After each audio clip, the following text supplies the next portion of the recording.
IPL এর ইতিহাসে যে ম্যাচটি হলো এসআরএইচ ভার্সেস এমআই এর মধ্যে, সেটি অবর্ণনীয়, অভাবনীয়, অকল্পনীয় কাণ্ড ঘটে গেল। এই দিনটিকে আইপিএল এর দুর্ঘটনাময় দিন বললেও কিছু কম বলা হবে না। কি হয়নি এই ম্যাচে? টানা 40 ওভারই হাইলাইট দেখলাম আমরা। হয়ে গেল আইপিএল ইতিহাসের সর্বোচ্চ রানের স্কোরের রেকর্ড। আর মুম্বাই ইন্ডিয়ান্সের হয়ে রোহিত শর্মা 200 নম্বর ম্যাচটিও খেলে ফেললো। নমস্কার, আমি প্রীতিশ, আপনাদের স্বাগত জানাই ক্রিকেট স্ট্র্যাটেজিতে। রেকর্ড হয় ভাঙার জন্য, তবে হ্যাঁ, কিছু কিছু রেকর্ড হয় যেগুলি স্বপ্নেও ভাঙা সম্ভব হবে কিনা সে ব্যাপারে সন্দেহ থাকে। তারই মধ্যে এমনই কিছু রেকর্ড ভেঙে ফেললো মুম্বাই ভার্সেস হায়দ্রাবাদের ম্যাচটি। রেকর্ডগুলি জানানোর আগে যদি ভিডিওটা ভালো লাগে তো লাইক করুন, চ্যানেলটি সাবস্ক্রাইব করুন আর অল নোটিফিকেশন অন করে দিন।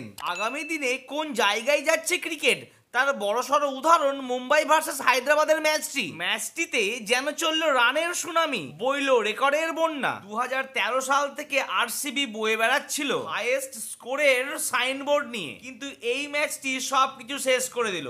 আরসিবি 2013-তে বানিয়েছিল 263 রান, আর হায়দ্রাবাদ বানালো 2024-এ 277 রান। একবার দেখে নি top 6 highest score in IPL. Hyderabad 277, RCB 263, Lucknow 256, RCB 248, CSK 246, আর 277 রানের জবাবে মুম্বাই ব্যাট করতে নেমে তারাও বানিয়ে দিল 246 রান। এর ফলে তারা মাত্র 31 রানে হারলো। মুম্বাই ভার্সেস হায়দ্রাবাদের ম্যাচটিতে ভাবতে পারছেন টোটাল রান হয়েছে 523, তাতে 31টি চার আর 38টি ছক্কা মারা হয়েছে। কে কেমন খেললো জেনে নিন একবার। প্রথমে হায়দ্রাবাদের Agarwal 11, Travis head 62, Abhishek Sharma 63, Markram 42, Henry Klaasen আবারও 34 বলে 80। তিনি কিন্তু আগের ম্যাচটিতে অর্থাৎ কেকেআর এর বিরুদ্ধে 29 বলে করেছিলেন 63 রান। এসআরএইচ এর রান গিয়ে দাঁড়ালো 3 উইকেট হারিয়ে 20 ওভারে 277। তার জবাবে মুম্বাই ব্যাট করতে নামলে রোহিত শর্মা 26,